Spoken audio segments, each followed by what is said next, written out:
Hello दोस्तों, जय माता दी। आज नवमी है और कन्या पूजन भी है, तो मैं आप सभी को नवमी और कन्या पूजन की हार्दिक शुभकामनाएं देना चाहती हूँ। तो दोस्तों, मैं आज कन्या पूजन करूँगी और आप भी चाहते हो कि माता रानी हमारे घर भी आए, तो कमेंट में जय माता दी जरूर लिखना। जय माता दी, जय माता दी, जय माता दी, जय माता दी, जय माता दी।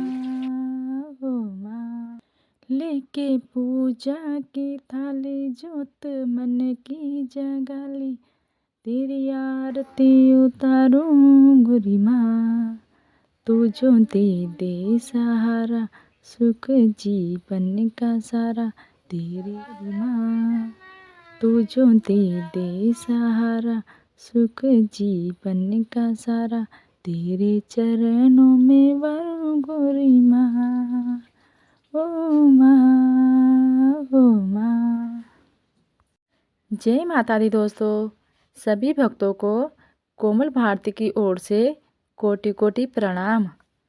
दोस्तों, कैसे हैं आप? ये सब बताने के लिए कमेंट सेक्शन में जय माता दी का जयकारा सदैव लगाते रहिए। आप हमेशा खुश रहो, मस्त रहो, स्वस्थ रहो, प्रसन्न रहो।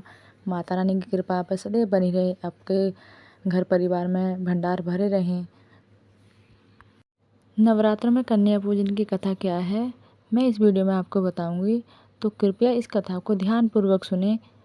ध्यानपूर्वक सुनने से नवरात्र में व्रतों का संपूर्ण फल की प्राप्ति होगी आपको, तो कृपया ध्यान से सुने। भारत के जम्मू कश्मीर राज्य के कटरा क्षेत्र के हंसाली गांव में श्रीधर नाम का एक व्यक्ति रहता था, की पत्नी का नाम सुलोचना था। श्रीधर वे उसकी पत्नी माता के अनन्य भक्त थे। श्रीधर माता के चरणों में सदैव सेवा करता था।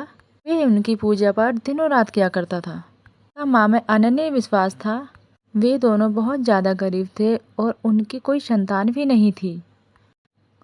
उन दोनों को कई संतान न होने के कारण वे दोनों बहुत ज़्यादा दुखी थे, परेशान रहते थे। आस पड़ोस की औरतें सुलोचना के बच्चा न होने पर उसको बांझ होने का ताना भी देती थीं। वे उसे अपशगुनी मानकर किसी भी शुभ कार्य में नहीं बुलाती थीं। माँ दुर्गा अपने 9 स्वरूपों में कन्याओं के रूप में प्रकट हुई। श्रीधर और सुलोचना का कन्या पूजन स्वीकार किया। उनमें से वैष्णु ने कहा श्रीधर से, हे पुत्र, तुम्हारे पूजन और कन्या पूजन से अत्यधिक प्रसन्न हुए।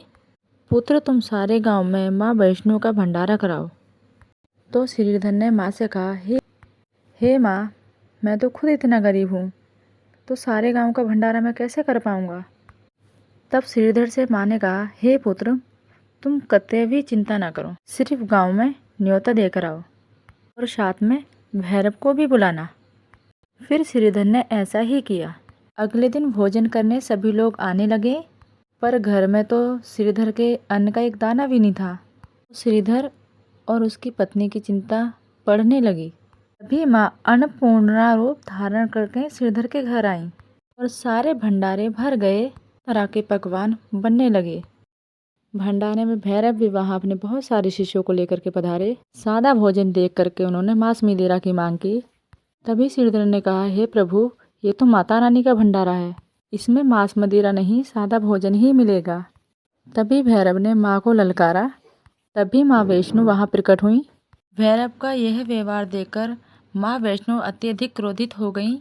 उसके बाद भैरव का माता ने वध कर दिया और फिर श्रीधर की भक्ति भाव को देख करके प्रसन्न होकर के संतान का वर दिया।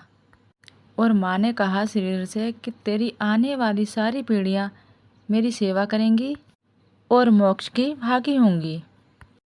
इस प्रकार कन्या पूजन करके संतान सुख चाहने वाले को संतान, धन चाहने वाले को धन, विद्या चाहने वाले को विद्या और भक्ति चाहने वाले को भक्ति, मोक्ष चाहने वाले को मोक्ष की प्राप्ति होती है। आखिर कन्याओं का पूजन नवरात्रों में क्यों किया जाता है, इसका क्या कारण है, इसे जानने की भी आवश्यकता है।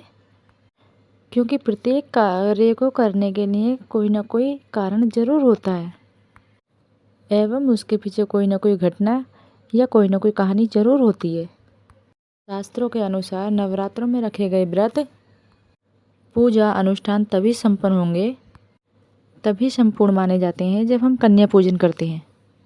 आज की इस वीडियो में हमने ये जाना कि कन्या पूजन के पीछे की क्या कथा है। अगर दोस्तों आपको ये कथा अच्छी लगी है तो मेरी वीडियो को लाइक कर दीजिए, अपनी फैमिली और फ्रेंड्स में शेयर अवश्य कीजिए। और आप भी माता रानी के भक्त हो तो कमेंट में जय माता दी ज़रूर लिखिएगा। और माता रानी की कृपा आप पे बनी रहे, आप हमेशा खुश रहो।